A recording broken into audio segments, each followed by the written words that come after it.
This podcast is for informational purposes only and does not constitute legal, tax, investment, financial, or other advice. It is not intended to cause or induce breach of an existing agency agreement. Hello? Hello? Hello? This is the Vancouver Commercial Real Estate Podcast.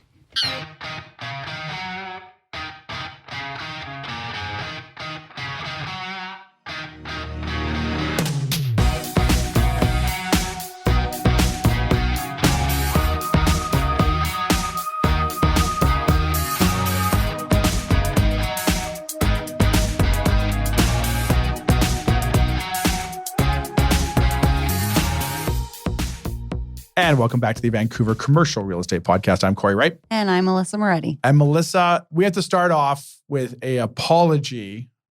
To me. No, not to you, not to you. To all the listeners and probably everyone in North America. If you tried using your internet or your phone or anything like that Wednesday morning, just after we launched the show and we announced the Nickelback contest, we crashed the internet, I feel. So I want to apologize to all of our listeners out there that if your internet was slow or you couldn't get online. I thought you were apologizing because you put me on a poster of a picture of you and me and Nickelback. Oh no, I thought you'd be thrilled. I got a text. I'm in Palm Springs. I got a text from my friend. She screenshot it. Yeah. And she said, I never thought I would see you on a poster with Nickelback. And I just about fell on the floor. The news made it all the way down to Palm Springs. Ooh. So now you know why we've crashed the internet now with this contest. So we do apologize to all the listeners out there. If your internet didn't work, you couldn't get on. We didn't mean to launch the program and the ticket giveaway when we did, but we had to. Oh. And it's been just overwhelming. Has it? With the number of interest out there. So we'd like to thank all three people who've entered so far.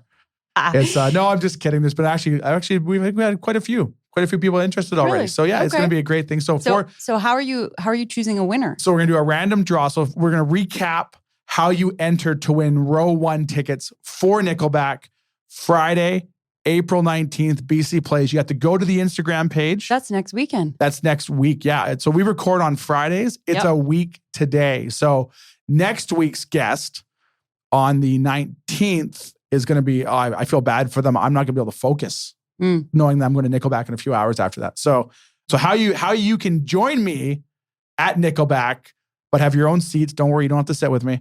You go to our Instagram page, VCRE podcast, find the post about the Nickelback ticket giveaway, like the post, tag your friend who you want to bring with you. They're going to block you, but... Yeah, they may block us. Tag your friend who you want to bring with you. And for a bonus entry, go to the Apple podcast page, leave us a 5-star review, tell us what you like about the show.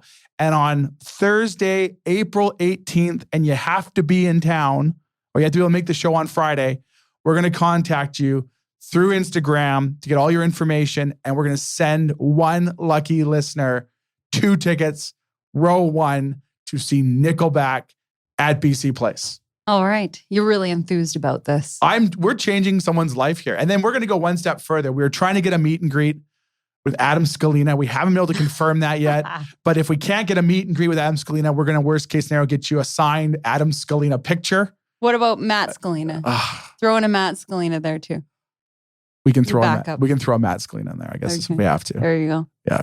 I don't know if he had listened to actually this podcast or not, but I think Adam's the more valuable pitcher because he's like the boss. Is he? I don't know. No. He told me he was the boss. Matt's the boss. The ringleader. Oh, okay. Because Adam told me he was the boss. I have to equally pump their tires at different times. Yeah. Right? Yeah. No. Sometimes Matt, sometimes Adam. Adam told me he was the boss, so I just never questioned it.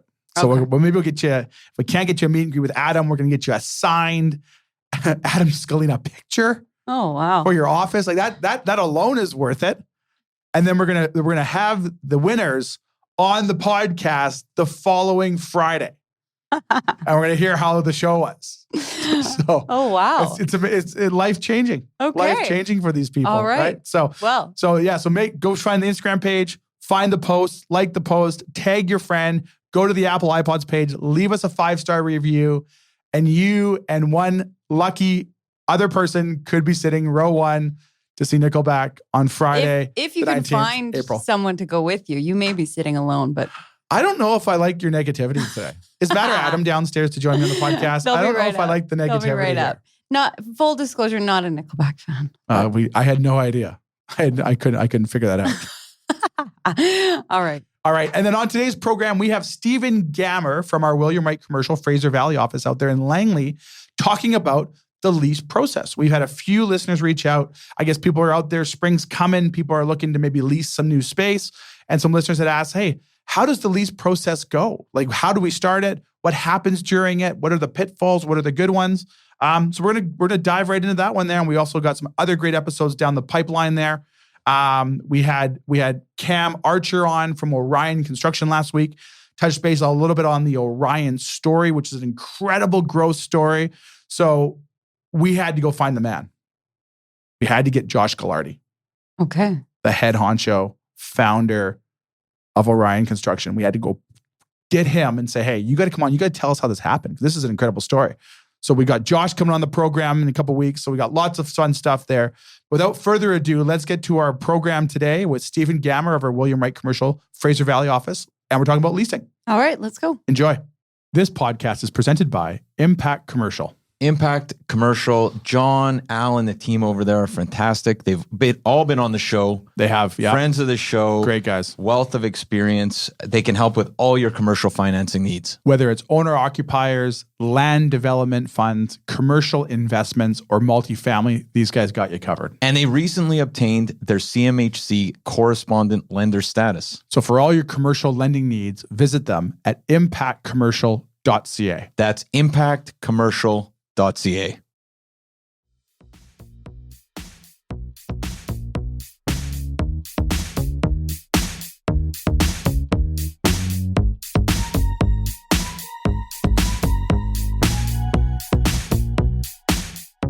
right, today we have Stephen Gammer, senior commercial broker from William Wright Commercial's Tri-Cities office. Stephen, how are you doing today? I'm doing great. How are you? Great. Well, we wanted to have you on the program today because people had reached out. It's springtime. People are out there trying to lease space. Landlords are trying to fill space. Tenants are trying to expand. And we wanted to bring you on and talk, what does this leasing process look like? How do we go about it? What do the offer look like? What are some pitfalls? There's maybe some bad stories we can share for other people to avoid. We wanted to bring you on the program today to kind of break that down. But before we get started with that, why don't you share a little bit more about your story, about yourself? How'd you get into real estate? So I'm in my 20th year, just going to hit the 20 in October here right now, coming up, which is kind of exciting. I didn't know that I was going to be in it this long. I had been working as what my dad called a junior spin doctor at the government before coming into real estate. And my dad came to me and said, "You want to work with me?" And I said, "No, my job's cool. It's on the news." And he said, "Well, you want to see what I made last year?" And I'm like, "Oh, maybe I can get into real estate." And that's what brought me in. And 20 years later, I'm still here. So really enjoying it. I've done a lot of leasing, sales, investment, that kind of stuff. So yeah, kind of a wide experience. Awesome. Well, I know we recently had you join us in our Fraser Valley office, and me and Stephen worked together on various transactions going back, 12, 13 years ago now, it feels like. And I think so. I was always courting Stephen to come join our Fraser Valley office. And then about a year ago, he calls me up and he goes, "The time is now." So we met at Earl's, got it all sorted out. Welcome aboard. And he's done a phenomenal job ever since. So today, Steve, we're going to dive into the leasing process here for our listeners there and walk through, how does this whole process start? So let's say, for example, I'm a tenant and I'm looking to find a new space, whether I'm going to open my new first business or I'm going to maybe expand an existing operation I have to a second location or something to that effect. How does the leasing process start? Where do I start as a tenant when I want to look to expand my space? One of the things when I'm dealing with small businesses, I frequently ask the person how long they've been in business. And if they're super, super small, I say basically the good idea is to be working either at home or in the garage until your spouse wants to kill you and kick you out. And that's the time that your business is expanding. You can either go lease a warehouse or an office or retail space. That's the time that you want to look if you're a small business. And the things that you want to be looking for is managing your costs. And that's what a lease is about. It's a contract between you and the landlord to establish your costs over a period of time. And there's two things that you're going to be looking at when you are a tenant. There's the base rent and then the additional rent. The base rent is what you contract with your landlord, which is going to be a fixed rate that's going to be a price per square foot, and it'll probably might have some escalations in it on a per square foot basis. So it might go up $1 square foot, or it might go up a percentage. And then the other aspect of the lease is going to be the additional rent, and that's the property taxes, insurance, and common area costs. So if you've probably heard the term triple net, the triple of triple net is property taxes, insurance, and common area costs, or if it was a stratified building, that'd be strata fees. So before we get to the lease itself, if I'm looking to go find space, so say I've reached out to you now, maybe I've been in business for a while, or maybe I'm brand new to business. I'm like, Stephen, I'm looking for 1,200 square feet in Surrey. What happens next? Before we get to our offer process and get into our lease, what is my next process? Do I just sit back and wait for you to call me? Do I go find spaces and share them with you? What does that initial engagement look like? If you're a tenant that's out looking for space, definitely engage your realtor or start looking on MLS, or if you can find other ways of finding property. The best way would probably be to use a realtor that is familiar in the area of where you're looking, because that person is going to be an expert, not only looking at what is available on MLS, but it might be privately or exclusively, and looking at a variety of properties. So what you're going to want to do is determine the geographic parameters and then the financial parameters. So if you say that my budget is $5,000 a month, and you need to be, if you're a retail business, you want to be on a high profile location. You have to determine, you want to be at an inside mall, like a shopping center, like a Guildford or Surrey Place, or do you want to be on a strip mall?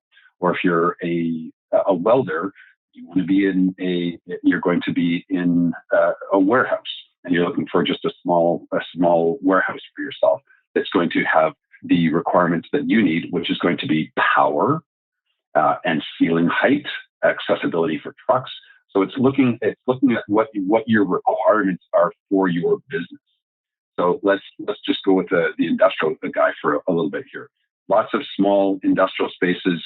Usually, small, quote unquote, small is going to be around just under 2,000 square feet. So, like, say 1,800, 2,000 square feet. That'd be a small warehouse. You're going to have an overhead bay door for trucks coming in for your deliveries, and then you're going to have fairly high ceiling height. It's probably in the neighborhood of like 26 to 30 feet. And that's for racking, for people to store goods. And then you're going to have your area for work. It's going to be doing everything that you need on the floor. You might have an office space in there. You might even have a mezzanine. So you need to determine what your space requirements are, and then your cost. And a realtor is probably going to be the best one to help you find that. So one question that we get a lot of times, like in the brokerage side of the business, and this maybe pertains more to retail than anything. So let's say I'm driving by a really popular location in Coquitlam in a major shopping center anchored by, say, Save On Foods. And all of a sudden a tenant disappears, like they go to business or they close or they don't renew their lease. And then a new tenant pops up immediately. And me as a general public, I'm looking at that like, why couldn't I get access to that? How does that process happen? Like how do these spaces kind of turn over and the public not get access to it? What happens there? So it's a lot of demand. When you have really high quality, good locations, they're going to have a realtor that's probably working with that particular landlord or come to them ahead of time. The landlord is also going to know 6 or 9 or sometimes even 12 months before the tenant moves out that they have a vacancy. And as a prudent landlord, they're going to be going out and marketing to other businesses that they think are appropriate for that space prior to it coming onto the market. So they're going to be going out, if it's a retail space with Save On Foods, food anchored, and it's, say, 1,500 square feet, they know that they can put certain either restaurants or insurance or another kind of business that is going to be complementary to the overall mall, and they're going to be going out there right away because they want to have the least amount of vacancy in a year in terms of keeping the property efficient. So if they're going to be proactive, they're going to be on it 6, 8, even 12 months prior to the tenant moving out. So it's not that it's not coming to the public. It is coming to the public. However, they are going out to people that you haven't heard about. And you, as the person just driving by, it's something that is going to be, having a realtor is going to be the one that is going to get you into those kind of places, or you're going to know about those places before they hit the market. Or another example would be pre-built. When a shopping center is going to be pre-built, let's say you're a dentist and you want to move into a particular area. When you have a realtor that's going to work with you, you're going in and looking at those spaces 3 years before they're even built. So that way you know that you can get into that location. And another aspect of having somebody do something like that is you're going to negotiate something like an exclusivity. You say, I want to be the only dentist in that particular shopping center. So you go into that landlord and say, I'm going to pay your rent. I'm going to bring in other tenants. My clients, my patients are going to come into that mall. They're going to use the other businesses here. And for that, I want to make sure that I'm going to be the only insurance agency or dentist or something like that. So those are things that a realtor can help a tenant when they're looking at space.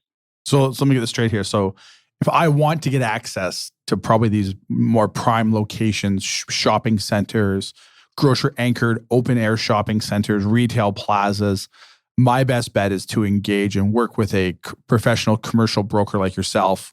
Yep. To give you my mandate. You're now going to probably put together something, a package on me, I'm guessing, to try to go sell to these property managers, these leasing agents, these developers. That way, when space comes available in those centers, I'm kind of top of mind. Hopefully, that leasing manager is going to call you and say, Steve, I got your package here on Cory's Coffee. We have a space coming available in 4 months that the tenant hasn't renewed. We'd like to discuss maybe the potential of Cory's Coffee moving in. That's kind of the behind the scenes process of how some of these deals transact. Right. So it's really about the relationships that in any business, whether it's a coffee shop or an insurance agency, that they have clients, they have people that they know that they work with. And you as a small business person develop a relationship with your lawyer, with your accountant, with your realtor, with the other people that are in your business, your line of business, that are going to be providing services to you. So this person, the realtor, is just one of the service providers that are going to get you to the place where you can get the best selection. That realtor is going to use their relationships that they have with other landlords, with other developers, and know when something's going to come up that one fits your criteria and fits your budget. So it's about having people that are experts in a particular field to get you to your destination as quickly and easily as possible. So now let's go through that offer process. So you talked a little bit about exclusivity and stuff like that. So let's say now I'm ready to sit down and do an offer. And I'm like, Steve, I toured the space with you. I love the 1,200 square foot space there for Cory's Coffee. You just found me. That butts right up against Save On Foods and stuck between a BC liquor store. I couldn't get a better location. What in the offer are we going to cover? What are you going to make me aware of to say these are the key points as we go through this offer? That way there's terminology you're going to use that you'll make me aware of. What am I looking for in the offer? What are we putting together now? So the first thing that you're probably going to be looking at is one, the size. And size, you just say, well, that should be fairly straightforward, but measuring the actual square footage of what you have. Does it include common area spaces? If you're in an office, you have to account for things like elevators, lobbies, those kinds of things.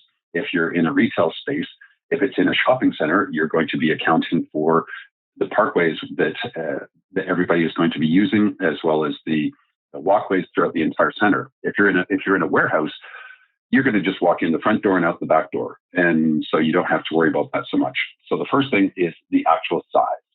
The next thing that you're going to be looking at is something like your Cory's Coffee about exclusivity. You want to be the only coffee shop there. So you're going to say, I want to put in this clause to help protect me so that somebody else doesn't come in with a ancillary use. So they could be a donut shop that sells coffee. And you say, donut shop, okay, but not coffee. So it's how you word those things. Another thing to consider would be if you're in a retail space, Do they have something like a percentage rent? And percentage rents, they have your total rent that you pay. You have a minimum rent, and then sometimes they have the break even where you pay extra, or you have a marketing fee. So you look at those things. So there's a lot that goes into what is going to form the actual lease itself. You want to look at things such as an assignment or right of first refusal in terms of if you can expand to a larger space. So the other clauses that you might want to look into are if there's a demolition clause. If you're going to be there and build your business and you plan on being there for 10 years, you don't want to be there if they're going to give you 12 months to get kicked out because that property is going to be developed and other people are coming down looking at that as a development site. So if you want to be there for 10 years, you want to make sure that you can be there for 10 years. Another thing is parking. Is there a parking fee? Is it open common parking? If you have your staff that's going to be there, how much of your staff is going to be able to park there? Do you have access for your clients to come and park there? So there's a few things that you need to look at about the basics of the actual site. And then the other things that you might look at would be the security deposit. A typical security deposit is going to be 2 months gross rent plus GST. And that would be the prepayment of your first month when you move in. And then it would be the last month would be held as a security deposit. So they want to make sure that you, as a business that is going to be coming in there, you have a security deposit that's going to be there.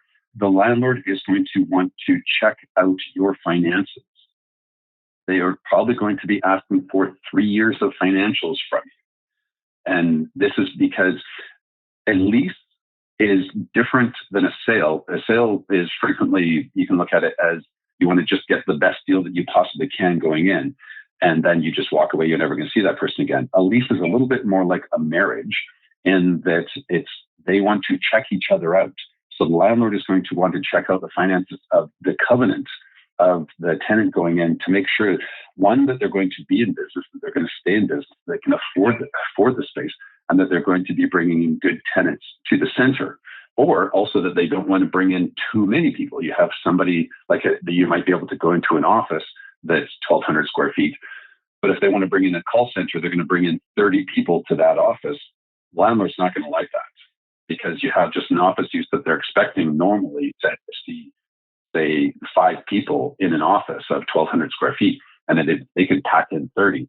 Those 30 people are going to be looking for extra parking for that location. And that's something that they're not going to like. So you want to make sure that you have good parking. So I'm ready to make an offer now. You've kind of run me through a little bit of things. Let's talk about what is fixturing and free rent and tenant improvement allowance. What are those items there that are things maybe potentially me as a new tenant going into something that you're going to recommend that I ask for? Yeah, so there's the negotiation process. You're going to be looking at things like the base rent, the additional rent, and you're going to be looking at incentives, the incentives that you get in that process. So how incentives work, some people come in and just say, well, the price on this particular retail space is 40. Let's offer $30 a square foot. Well, if all the tenants that are in there are paying around $40 a square foot, you offer 30, the landlord's just not even going to consider you. You need to actually know what the market is like, and what a realtor will help guide you towards what the kind of terms need to be in there. And when you're looking at incentives, what I frequently talk about with tenants is to say, look at the market that you're in.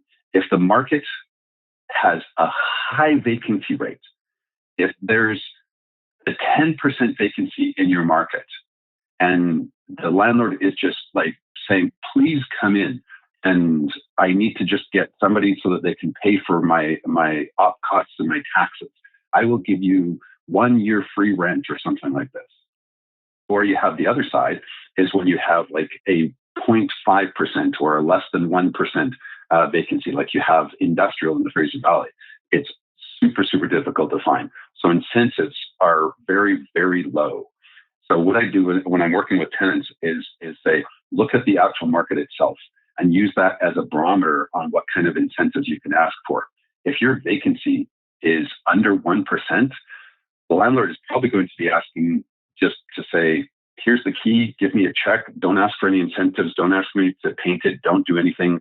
Like, you're just lucky that you found it, and we're just going to take the next guy that's around the corner, because with a vacancy that low, you as the tenant are in a very vulnerable position, and you're just going to be paying to get into the space as quickly as you can. If the market is back to that 10% vacancy, like if you're down in Saskatchewan or something like this, an industrial property over there, and there's not enough of it, or not enough people looking, you can negotiate very, very hard. So you can ask for things like free rent or the tenant improvement allowance. So let's go to the idea of the dentist we were talking about before. If you're a dentist that's going to be going into, say, a ground floor retail space beside a Save On Foods with a large developer, they're going to be asking for a fixturing period. They're going to be asking for a free rent period. They're going to be asking for an improvement allowance. And now a dentist is going to be, when they're building a brand new build out, it's going to be upwards of $750,000 to build out a full office for a dentist with all the water and the computerized equipment that they have to, the specialized equipment they have to put in there. So they say to a landlord, they say, I need to spend a lot of money on improving this space to be exactly what I'm looking for. So what I want to do is ask you, Mr. Landlord, to give me a fantastic tenant who is going to be here for the long term, not only a long-term lease, but I want to get an incentive from you in order to have me come here. Because one of the things a dentist does, or other businesses that are very, very solid, is they provide a covenant to the landlord that is going to continue to pay. They know that a dentist is going to continue to pay. People get their teeth, they get their teeth cleaned, they get their teeth fixed. And so it's a very, very solid business that a bank is going to look at very, very favorably. So a bank is willing to give you as a landlord a little bit extra in order to bring in somebody like a dentist to a particular mall. So they're going to be asking for a period of time for fixturing, and you're going to then go to the city that you're in and say, how long to your contractors that are going to come in there and work, they say, how long is it going to take you to build out my clinic? And if they come back and say, it's going to take us 4 months to build out the clinic, we need to go to City Hall. City Hall is going to give us a permit to go in there and do the work. And that's going to take another 6 months. So we need 10 months of fixturing just to even build the space out for you. So the dentist is going to want to go and ask for 10 months of fixturing, and then they're going to go in and say, I want to get an improvement allowance. They might be able to negotiate $20 or $50 or $100 per square foot in terms of the improvement allowance that they get from the landlord. And they're going to put all this into the overall package that they have from the dentist. So the dentist is going to look at say a 10-year lease, and they're going to provide the landlord over 10 years in the base rent, let's just say $2 million. So if they give them $2 million over 10 years, and they say, I want to get $200,000 in incentives from the landlord, that's a 10% discount on the income that they're giving that landlord over a period of time. So that's a long way of saying that the incentive that you can get from a landlord is based on how much commitment you give. If you're going to only give if you're just going into an office and you want to do a 3-year lease, you're not going to come in there and say, I want $200,000 in incentives from a landlord on a 3-year lease. What it is the period of time that you're going to be there is the amount of commitment that you give, and it's based on that total dollar value that you give the landlord, that then you get to say, I would like to see if I can get some incentive here. And then you work with your realtor to see what kind of incentives are common in your marketplace, in your market, in the subcategory of where you are, both geography as well as type, whether it's retail, industrial, office. And then you come in and say, what is the incentive package I can negotiate when it's free rent, fixturing period, incentive, or discount on the rate. And effectively what the landlord does and the tenant is they come to what's called a net effective rate. The net effective rate is after you take out all these incentives, you say, on the contract, it might be written down as $24 a square foot, but by the time you take off any incentives, it's actually $19 a square foot. So that's a long way of saying that it all comes down to the math of what the deal is worth on a long period of time.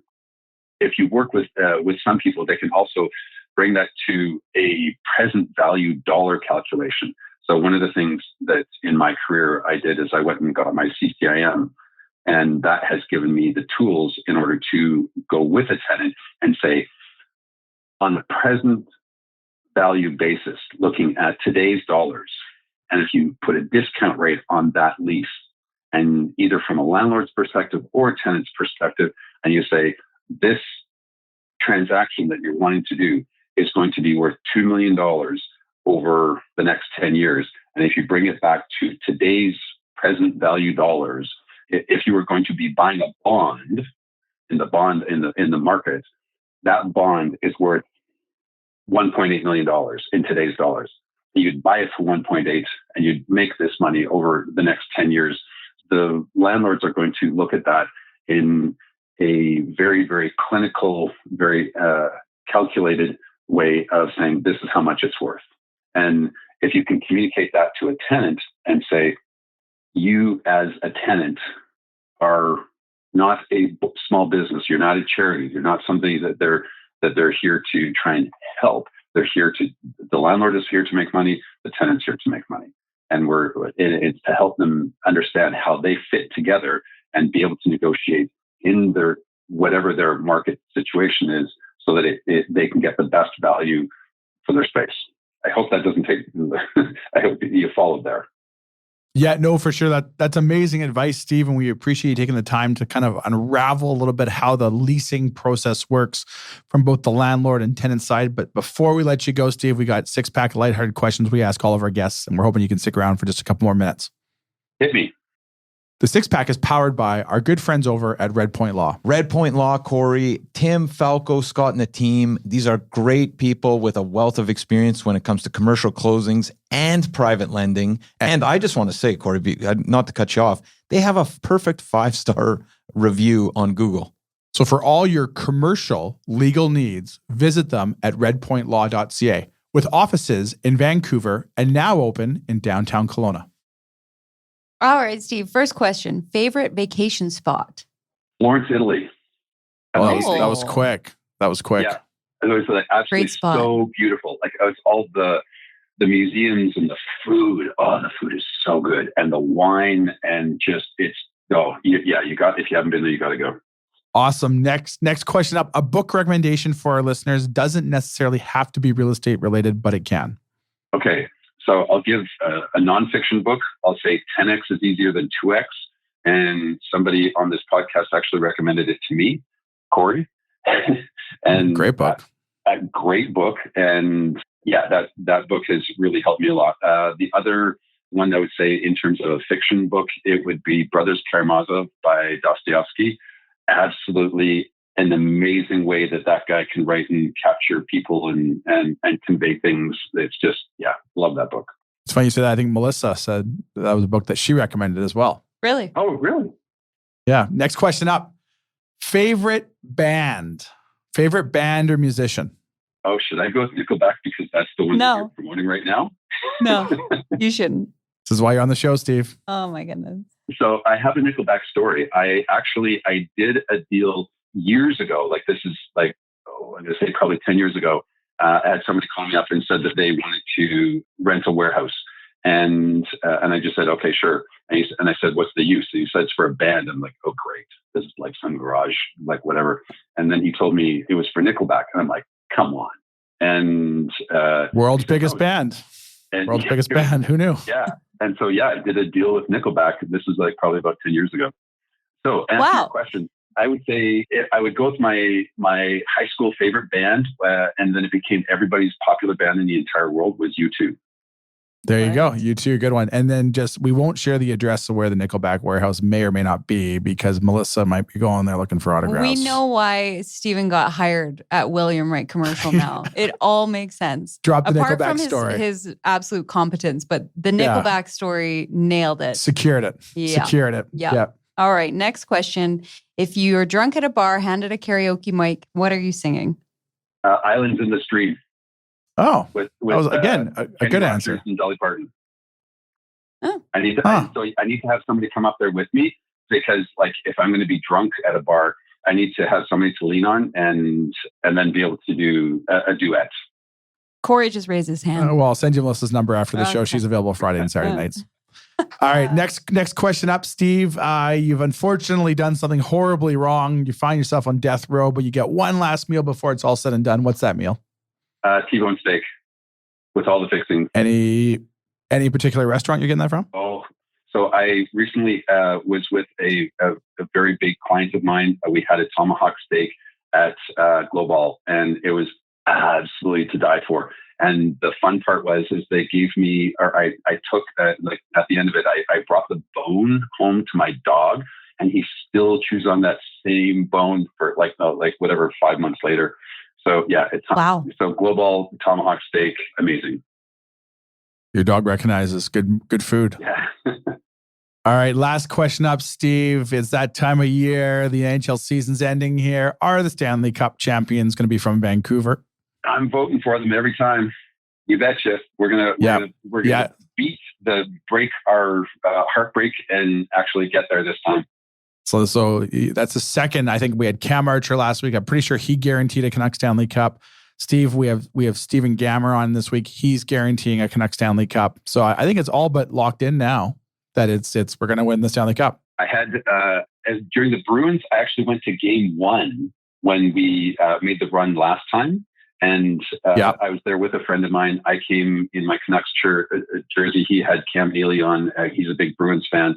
And that was the game that we won here in Vancouver. So it was my first time at a Stanley Cup final game in Vancouver. It was awesome. It was so much fun. So can't wait. So you're saying you're like the lucky charm that we need to make sure we get you into every single home game this year is what you're saying. It's the playoffs. Oh, if that can happen, yeah. There you go. Steve, how can our listeners find out more about all the great work you're doing over at William Wright Commercial Fraser Valley? Stephen, that's STEPHEN .Gammer, GAMMER at WilliamWright.ca. Awesome, Steve. Well, thank you so much for taking the time out of your busy day to kind of break down the leasing process for all of our listeners. Thanks, Stephen. You betcha. Thanks, guys. Thanks, Steve. Take care. Bye-bye.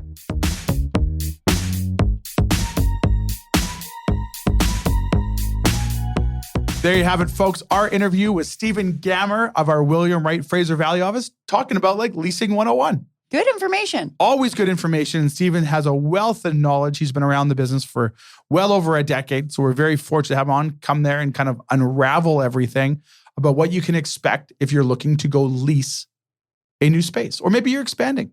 Yeah. Maybe you're expanding. Maybe you got a small space, got to expand to a bigger space. Yeah, really good to have him on. Yeah, maybe you're opening your second store. That's right. Right? Let's see, if like Nickelback had retail stores, it'd probably be in every city. So we could like help them expand Would they? to all their cities there. So before we let everyone go, we're going to recap the amazing contest we have here at the Vancouver Commercial Real Estate Podcast. We're changing two people's lives. You got to go to our Instagram page, VCRE Podcast, find the Nickelback post, like the post, tag your friend who you want to bring. And I know most of you think that no one's going to want to go with the winner. I'm thinking there's probably like 40 people, right? So you can only tag one friend, maybe tag a few fill friends. up a stadium. Yeah, yes. 40 people. Well, let's call a spade a spade. I'm sure there's still tickets available, but so it's so you got to tag your friend who you want to bring with you, and for a bonus entry, you got to go find our podcast on Apple Podcasts, like it, give us a 5-star review, tell us what you like about the program, and then we're going to draw on Thursday, April 18th. We're going to contact you through social media, get all your information, and we're going to send you 2 tickets to Friday's big affair at BC Place, headlined by the one and only Nickelback. And no, Melissa, I know what you're doing right now. You're grabbing your phone. You cannot win the tickets. Count me out. You cannot win the tickets. All right. You know what? I will generously let someone else. You're a good That's the person. spirit. That's right. You're a good person. You're stepping aside. I want our listeners to get the best experience. Yeah. See, you're taking one for the team. I understand that. Like I said earlier, you can probably go and get your own tickets. I'm sure they're not sold out. And you're going to be there too. Is that right? I will be at the show. I won't be with the winners though, because I'm not going to force them to sit with me because then maybe they don't want to enter then. They're like, I don't want to sit with this guy. That's right. So, but I will be in the stadium somewhere. Okay. watching the Nickelback show. I will be sitting there somewhere. All right. All right. Well, So for those who want to do commercial real estate, you can find me at Cory@WilliamWright.ca. Send me an email anytime. Always love hearing from listeners about good things and bad. You can visit our website, WilliamWright.ca, sign up for the latest and greatest news, or you can reach us at our Vancouver head office, 604-428-5255. Let us know what you're looking for, and we'll put you in touch with the best broker anywhere else. And for those who want to buy and sell homes in this ridiculously hot real estate market, Melissa, how can they get a hold of you? call me at 778-869-4477 or send me an email, melissa@vancouverrealestatepodcast.com. And if you do win the tickets and you want to bring Melissa as your guest, that is allowed. Lose my number. That is allowed. So you have her number there. You can text her. But Melissa can't enter to win, but you could be the guest. Oh my goodness. You wow. could sit front row for Nickelback. Wow. Could you imagine? And here's the best part. I know where the tickets are. I will come find you if they take you. Please don't. I'll come drop off a Nickelback shirt for you and a hat. So that way when they're on stage, they can see you as like the number one fan. All right. All right. Changing people's lives. Thanks for listening, guys. We'll see you next week. All right. Take Bye. care. Subscribe today.